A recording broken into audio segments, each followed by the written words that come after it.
Live from the O'Brien Services Stadium Studios, this is the fifth quarter.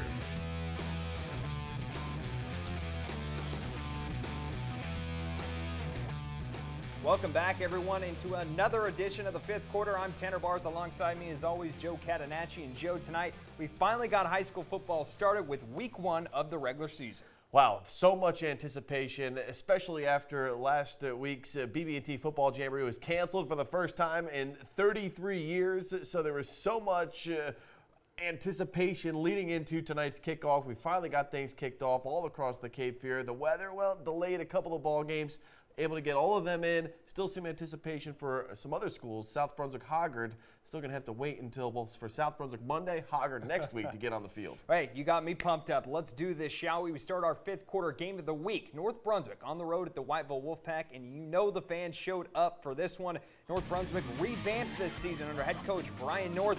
Whiteville looking to start off hot in 2019. How about this for a hot start? Opening kickoff of the season. This young man, E.J. McLeod, to the house at 7-0 Wolfpack. One little quick move, and, well, early on in the season, special teams, key, got to make that tackle up front, able to break it down and take it to the house. The Scorpions, though, have an answer of their own on the next drive. The quarterback keeping himself, Rob Mel Lowry, straight ahead, plunges in for the 1-yard score. We're tied up just like that at 7 apiece. The extra point was good here, but the Whiteville offense, we know they're effective, and they were especially effective on the ground here tonight. Well, for this Wolfpack club, using their quarterback, of course, able to slice and dice, ease his way into the end zone. Ty Moss for 6, and the Wolfpack are up. Yep, and they would go on to extend that lead to 12 in the first half, and if some is good, more is better. Shaheem Shipman, no one brings down this young man until it's too late. Another touchdown for the Wolfpack. Whiteville's impressive in week one of the regular season. They beat North Brunswick 33-7. Yeah, very big. I told our team, when we started, you can't be 2-0 before you're 1-0. So for us to come in here against a much improved North Brunswick team and win our opener is a big momentum boost heading into next week. And Joe, you heard it there from Coach. That's a big-time win for Whiteville. North Brunswick, you kind of talked about it a little bit. They did have some key injuries, but still nonetheless a great win for Whiteville. Well, heading into his second year, Coach J.P. Price is going to have that Wolfpack team firing on all cylinders, playing hard football each and every week. And again, for North Brunswick, they had a lot of expectations moving into the year. Brian Davis, their head coach, a couple of injuries. They're going to have to lick their wounds and get back on the practice field, get ready for next week. Absolutely, and we have games all around the Cape Fear, and we have our eyes on those games. An always dangerous Wallace Rose Hill team taking on the East Bladen Eagles. We know the rain was hitting Bladen County pretty hard, but you can't keep the fans away from Wallace Rose Hill and East Bladen.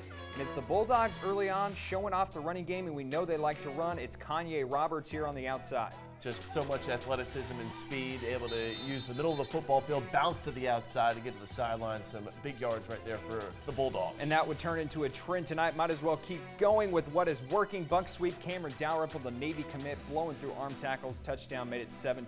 But East Bladen looking for an answer.